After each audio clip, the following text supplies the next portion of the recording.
And Executive Director of the Military Animal Project. Bob, you want to step up, please?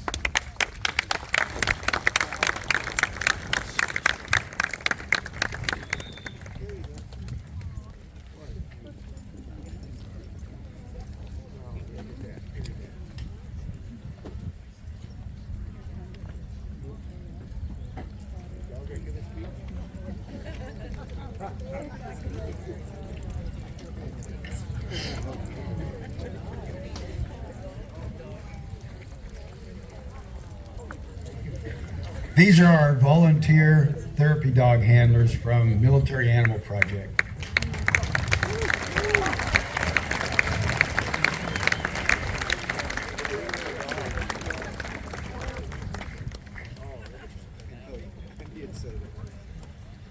This is my friend, Manny, a Marine who trained his own dog through our program. He's done a wonderful job. I want to thank you all for coming here today and honor those that weren't fortunate enough to make it back with the rest of us. Actually, they came back in a box covered with a flag. This is a hard day for me. It's been 56 years since I got back from Vietnam. This is only the second time I've ever done anything on this day. I lost a lot of my buddies. I just took off my sunglasses. Hopefully I can get through this without hiding behind them. I must have done okay the first time I came here 6 years ago because he invited me back. Kind of reminds me of my second tour in Vietnam. I did such a bang-up job the first time, they let me go back. What I want to talk about today is something that I believe if these guys that are interred, these guys and gals that are interred here today and everywhere else, they would want me to do this to honor and to help those that did make it back like me, but they're having such a hard time assimilating back into civilian life. So hard that about 22 a day commit suicide and join them in these cemeteries. I've had a lot of people that they ask me, why is it so bad now? It never used to be this way. Well, I'm here to tell you, it was always this way. It's just in the past, nobody paid attention. Nobody counted. Nobody cared. In my own family, I lost an uncle that was in World War II, committed suicide after a while after he got back. In my own family, my wife's brother, he was in Vietnam 2 years after me. Although I didn't even know him then, he was operating in the same operation I was in, doing the exact same thing I did. And he ended up committing suicide after he got back. So the big question is, why is that? What is so troubling? What is so difficult for them when they come back here? They used to call the problem the guys had war neurosis, battle fatigue, shell shock. They had all these names for it. And then they came up with a name a number of years ago, or a saying for it, post-traumatic stress disorder, PTSD. Now, I don't like the D word, and I don't think it belongs there. And before we're done here, hopefully you'll understand why, and maybe some of you will even agree with me. Post-traumatic stress can come from a number of things. Anybody could get it. If you have enough trauma in your life, then that's what the ultimate result is.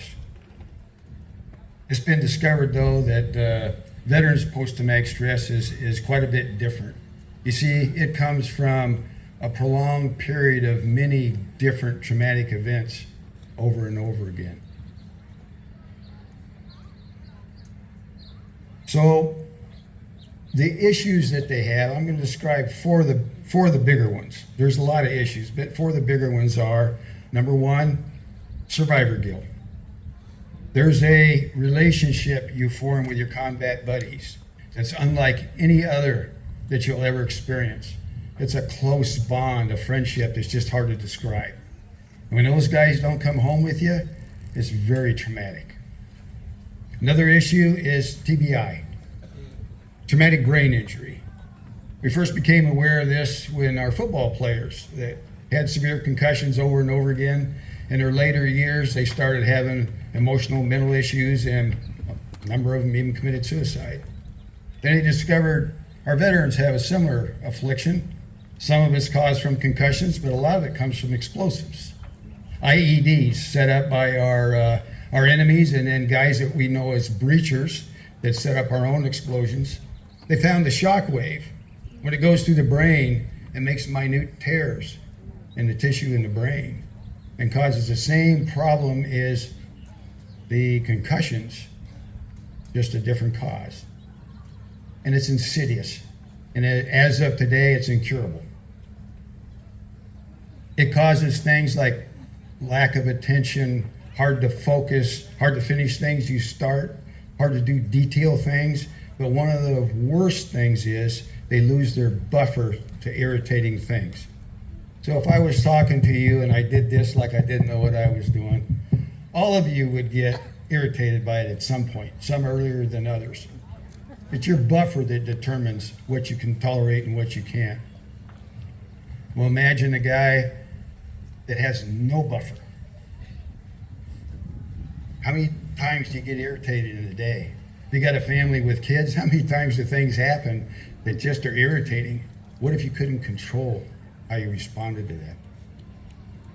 Another issue that's I think should be further in the forefront than it is today is MST, military sexual trauma. It's existed for a long time, and I'm ashamed to say it still exists today. The large majority of the women that come forward with post-traumatic stress, that's what it's from, MST. I saw a study that said 20% of the men that come forward with post-traumatic stress, that's one of the components. 20% of the men, and they think it's very unreported because men are less likely to admit to that. And then that final big item that comes under post-traumatic stress is the moral injury. What's the moral injury? My co-founder at Military Animal Project, Mardu Leidick, was told by her father, he gave her a description of what it is, and I think it's the most accurate one that I have ever heard. There's rules for civilian life, and there's rules for war. You think about it, that kind of makes sense. They're different, they should be. But what happens is, they get mixed. They never should be mixed, but they get mixed for a combat veteran. And once they're mixed, they never separate. There's things you do in combat, there's things you witness, things you're a part of. At the time, they're not so troublesome because they're part of your job. You're trained to do these things. You do these things so you can stay alive, so your buddies can stay alive. Later in life, those things come back to haunt you. And what happens, there's a hardening that takes place. It's a hardening to, in my case, I lost a whole lot of buddies. I got pretty hardened to death. I have a different attitude about death than probably most of you out there. I'm kind of ashamed to admit it, but I almost have a harder time with an animal I'm really close to that dies than I do with a person, because I expect people to die. That's just what happens. Well, this hardening that you develop to protect yourself and to keep you going over there and to make you a good soldier, a good warrior, doesn't serve you well when you get back. I had a guy that I was working with recently, went over to Afghanistan, did 2 tours. He was a big jock before he left. All his friends were jocks. He lettered in football, basketball, and baseball, and everything was oriented around sports and his buddies. Finally, he gets back, and they're having a big reunion for him, and he's all excited about it. And he told me afterwards, he said it was the worst night of my life. He said, I didn't relate to him anymore. He said, I felt like an outsider.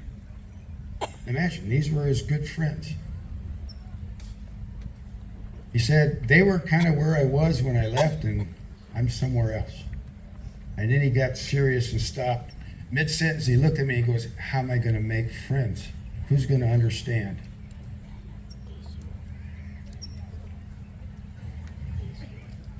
I had another guy, I asked him, how you feeling? You know, I interview all these veterans, I spent a long time with him. I said, how you feeling now? And he goes, you know, I feel like I'm out in the ocean in a boat and it doesn't have a rudder. So I remember when I was in Vietnam, I couldn't wait to get back. couldn't wait to come home to that place that was familiar, that place that was comfortable, that place that was safe. And then I could figure out where I was going to go from there. So finally I get back. Whoa, was I surprised. It was totally different. It was no longer familiar. It wasn't comfortable. And there were times I didn't feel safe. Everything had changed. Well, actually, nothing changed here. I changed. I wasn't the same person when I got back that I was when I went over there. And so what happens is you got this enormous gap that exists between where you are and where you need to be to go on with your life. How do you do that? Where do you start?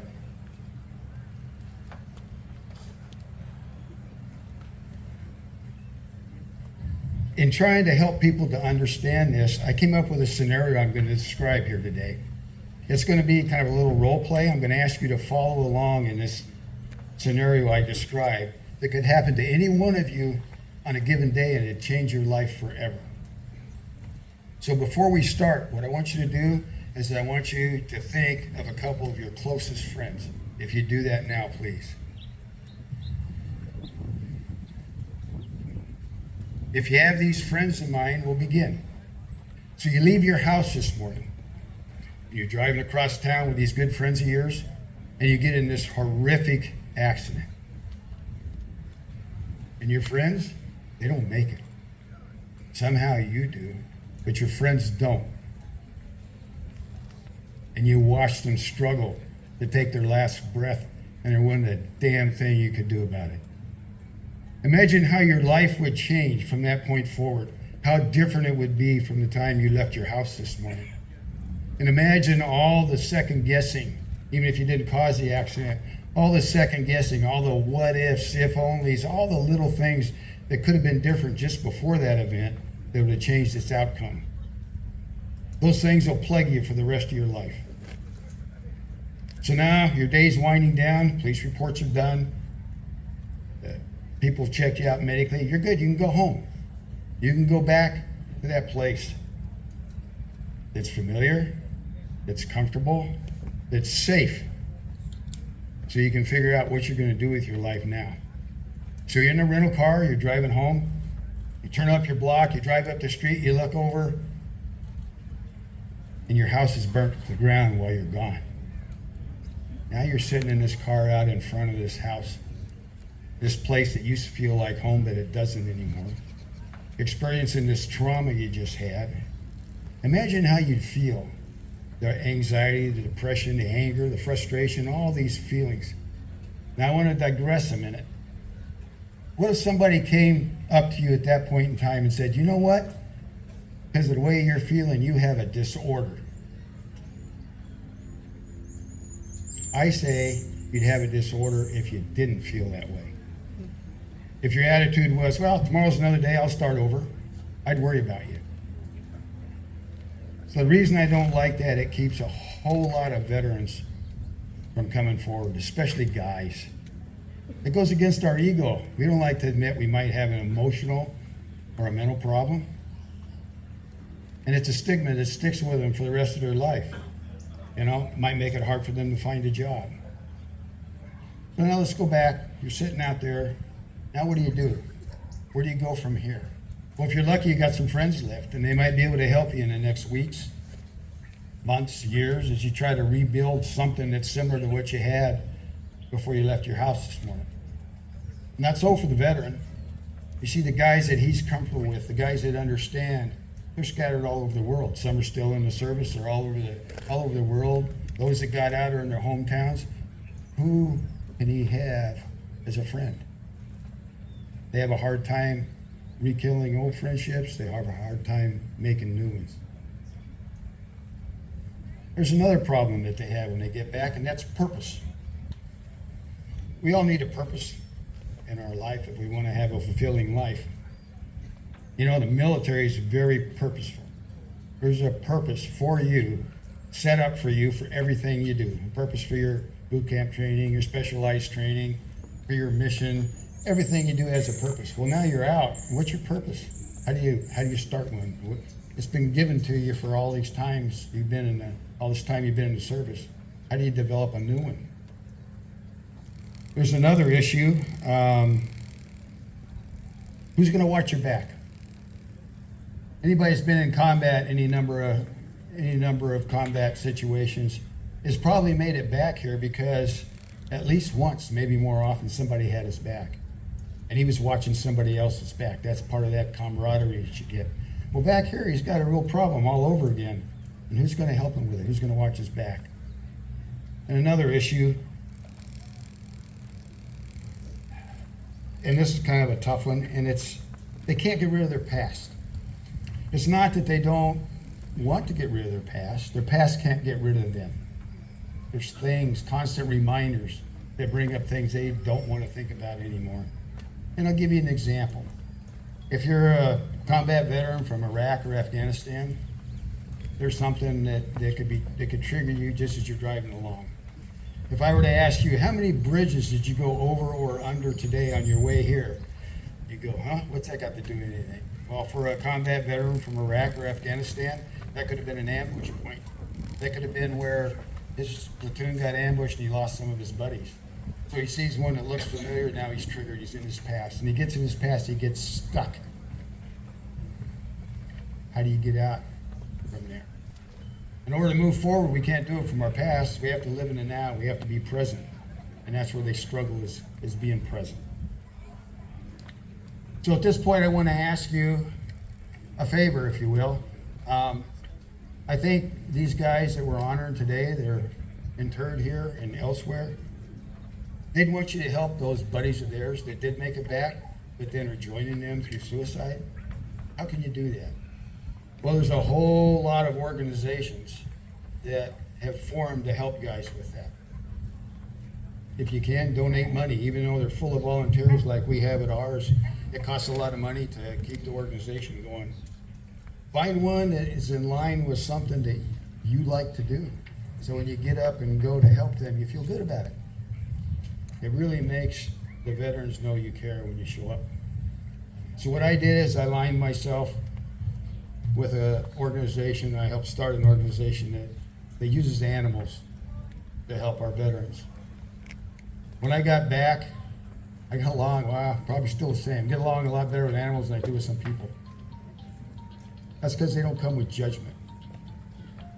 So we formed Military Animal Project.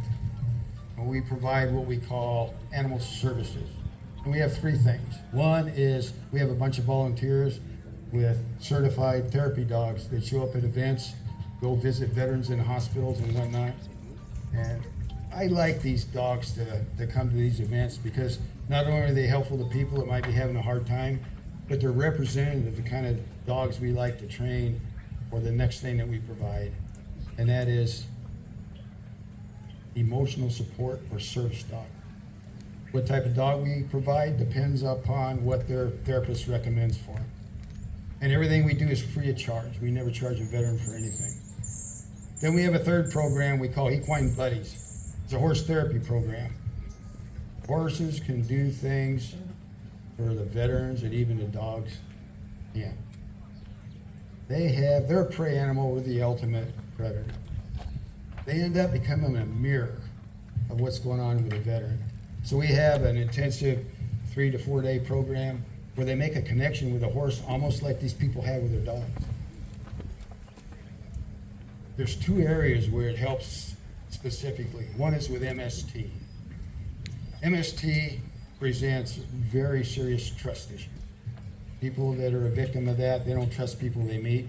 And it's a double-edged sword. They don't trust themselves to make a decision because almost always that person that violated them was somebody they once trusted. Well, they can't make a connection with a horse until they learn how to trust it. And the horse does a great job of helping them with that. And then a lot of our combat veterans have a problem with what I'll call give and take or compromise. Pretty much the whole military is that way. You learn how to make things happen, you get it done. You take a guy, he's got a wife and a couple of kids, comes back from his combat tours, rejoins the family. Now while he's gone, his wife is the mom, the dad, the disciplinarian. She's got this whole system set up and it works for him. He comes back now, he wants to be part of the family and assume his role. How do you think he goes about it? that forceful attitude you come out of the military with doesn't do well. And he ends up alienating those that he wants to be close to, but he doesn't know why. Well, you can't force a connection with a horse. He has to learn how to do that all over again. It helps him. The horse helps him with that. So I want to go a little bit into the dogs. There's several areas that dogs are really helpful for. One is that friend that comes without judgment. That friend that only cares about what it feels coming from that veteran. Doesn't care what he did before. It really helps them through a lot of their tough times. They also watch their back. How many of you have dogs? They let you know somebody's come to the front door before you even know it. We know how good they are at alerting us to things that just aren't right. And a lot of our guys have a hard time being in public. Because starting in Vietnam and going on into Iraq and Afghanistan, our guys spent a lot of time in villages with the people that are indigenous to the country we're fighting in, and hidden among the enemy, and it looks just like them. You can't tell who you can trust and who you can't. So I tell them, when you're in public with your dog, if you're feeling uncomfortable, you think something's wrong, your dog's acting normal, trust your dog. However, if you meet somebody, your dog doesn't like them, I don't care what you think about them, trust your dog. It boils down to the fact that we don't like surprises. And most of the post-traumatic stress that comes from combat comes as a surprise. You know something bad's going to happen, but you don't know what it's going to be, and you don't know when it's going to happen. And we have a hard time with surprises, and the dogs just flat eliminate that. Another issue is purpose. The military is very purposeful. The whole time you're in the military, you have a purpose for everything you do, 24/7. Now you get out and you don't have one. How do you develop? Well, you need to take care of your dog. They need you as much as you need them. Gives them a purpose. Last but not least, the problems they had with their past, the dogs really help them with that. You see, dogs don't worry about tomorrow. They don't care what happened yesterday. They live in the now, and they really help the veteran do the same.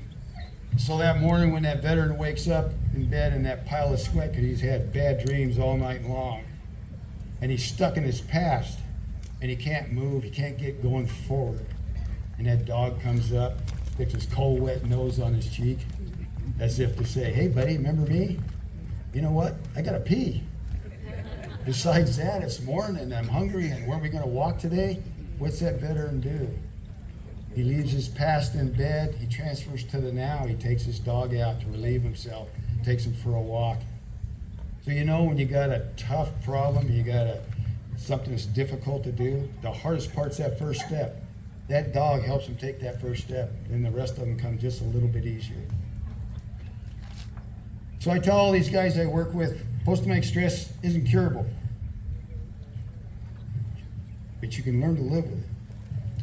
It does get easier if you work at it. This is a journey you got to take. Nobody can take it for you. Now, you hear all the time now, I got your back, I'm watching your back. That's kind of a cliche. Half the people say it, they don't mean it. And I tell them, these guys I work with, I tell them, I'm not going to watch your back. And they look at me kind of funny, and I tell them, I'm going to walk beside you on this whole trip. Manny might be able to tell you that. You can do this. You can rise above this, and you can have a good life. I'm proof of that. Thank you.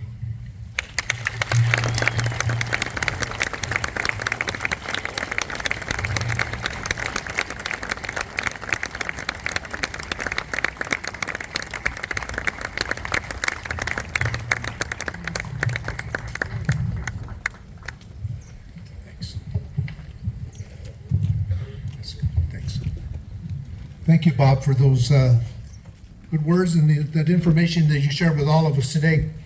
Ladies and gentlemen, now we will proceed. We're approaching the end of our program. So at this time, I would like to have you stand for the